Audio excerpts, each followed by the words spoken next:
sila yung kliyente ko, okay lang po.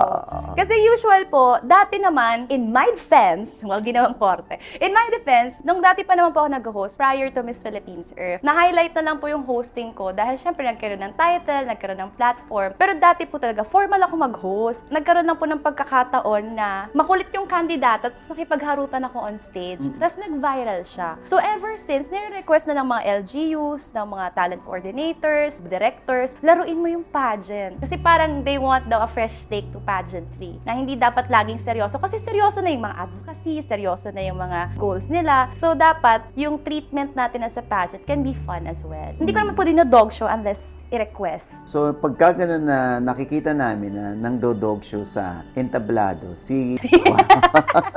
Simple lang, dalagang Pilipina lang po. Pero prior to being a beauty queen po, nagmo-model-model na ako ng mga bagets-bagets ako. Kasi survival ko siya eh. Kasi hindi man po ako lumaking mayaman. So, mula nung college, nagkaroon po kami ng requirement for a travel show na kailangan namin pumunta sa isang lugar sa Pilipinas and then i-cover siya. Tapos one of the hosts ako ng travel show namin for the classroom. Dahil wala akong pera, naghanap ako ng racket. So, nag-model-model ako ng college.